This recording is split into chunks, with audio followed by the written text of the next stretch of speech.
Hi guys, my name's Seb Tudor, I'm the man on the Silver Mountain, and welcome back. Today I want to talk about reading people's minds, because being psychic is amazing, but also not a thing that people actually have the ability to do. And it's seeing things recently in the news, to one extent or another, things that politicians are saying, the way that people are trying to interpret them, the way that Donald Trump is sticking his foot in his mouth again, or whatever else, all of those things. It's a case of some issues, I feel, because when someone seems to be able to read someone else's mind, it's either because they're very good at understanding the patterns of behaviour. For example, there are some profilers that I've met, people that are actual micro expression analysts and things like that, who are very good at understanding the patterns of behaviour that we have, and as a result, understanding that these patterns add up to certain thought processes, and so on and so forth. But when you have any other individual who has no understanding of the minutiae of human behaviour, who just project or just assume that certain things mean certain things, then that is a bit of a problem, surely. And I touched on some of this in my "Do Words Have Power" video a little while ago, and take Donald Trump. He had a big blow up because of that video that came out. Were the words that he said purely powerful? Were they a thing that compelled people to do stuff? No, in no way were they a thing that compelled people to do stuff. But did it lead people to react in such a way as to blow the whole thing up? Yes, it did. So the reactions were the things that had the effect, not the words. The words were just things that happened, and people taking those words and doing things with them was what caused the big explosion in the media. And the biggest issue that I had when watching that coverage, or when watching other stuff that's happened over the last few days, both in the political world and elsewhere, is that people who are much more who are much less expert in the way that they are attempting to understand people often do that by dipping into themselves first, and either projecting their assumptions or projecting their own thoughts into the other person. If I would do it, then that means that person would probably do it. That's not the case. People are entirely different, and the only thing that you do when you're throwing stuff out into that kind of arena is you are building a cage for yourself, built of your own assumptions and built out of your own understandings and projections. And as a result, you're not stopping that other person from speaking, you're not stopping that other person from taking actions. All you're doing is locking yourself into one. You're stopping yourself from having the conversation. You're stopping yourself from interacting with them without a filter, so that you can see both the good and the bad in what they're saying. And that bugs me. I very much enjoy discussion and the openness that you can go into discussion, because there is always something to learn. Even if it's something that you learn that is positive from a negative action on someone else's part, it's still something that you can take away.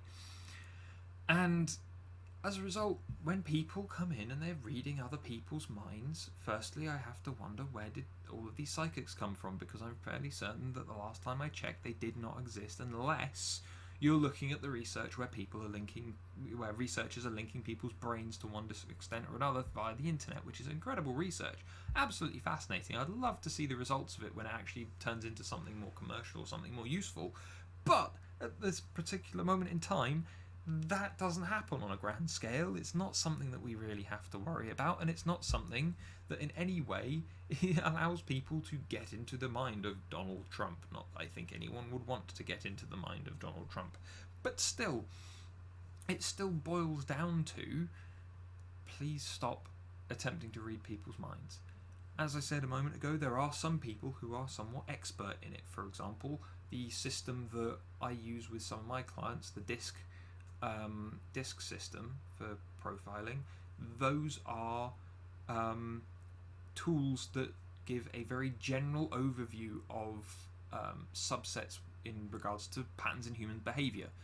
and they allow for a look at yourself or a look at other people and how you need to adapt between one group and another group, or one set of behaviours and another set of behaviours, to allow for a more favourable interaction. They aren't so specific as to pin you down or like single you out the same way that someone else's projections are. All they do is they see the pattern and they take the most commonly associated kind of reason for that behaviour and go, this behaviour has been exhibited, therefore this is the thing that is probably going on. And that doesn't mean that they're 100% right. It doesn't mean that that's the do-all end-all. What it means is that's a good starting point to understand things. This is why I'm a fairly strong believer in introspection, where it's like, if I understand what's inside me, then it means that I can understand what's inside other people more, and also I can communicate what's inside me better, more effectively, to ensure that there is a better exchange between me and whoever I'm interacting with. The reading minds thing is just an annoyance, and it's something that people need to a degree, try and calm down on doing. If you've lived with someone for your entire life, then yeah, there's a good chance that you can get into their head to one degree or another, because you know what the behaviours that they're expressing look like, and as a result you know why they do them. No one in the media, for example, has lived with Donald Trump. Again, I don't think anyone would really want to, but what it comes down to is then when they try to get into his head, tell people what he was thinking and so on, it falls kind of flat. And I don't like Donald Trump. I'm not in any way really affected by his actions unless he gets president and starts bombing his allies. But at the same time, looking at the situation, it has been one of the higher profile cases where individuals have taken words that someone has said, and they may not have been nice words, but they also were just, words. They were just a means by which he was communicating with another individual at a specific time. They don't mean much. If this was the final wake-up call for people to realise that Donald Trump was a horrible person to one degree or another, then they've been, those individuals have been living under rocks for a long time, because it's not like he was a nice person to begin with. But it does boil down to reading people's minds usually only stops you from communicating with them in any meaningful way. It doesn't stop them in any way, shape or form.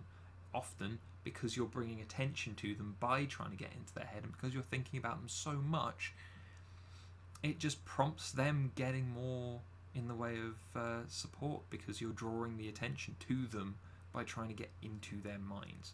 But anyway, those are my 2 cents on reading minds and all of the various things that have been coming out recently, where people have been taking others' words and attaching meaning to them and so on and so forth. And as a result, I'd like to ask you guys, how many budding psychics do we have out there now? How many have you interacted with? How many people tell you what you think? That's the killer question. How many people tell you what you think? Let me know down in the comments below. But otherwise, if you like this video, if you found the little rambly ranty type videos more entertaining, drop me a like. Otherwise, subscribe for more, and I will see you in the next video. Take care.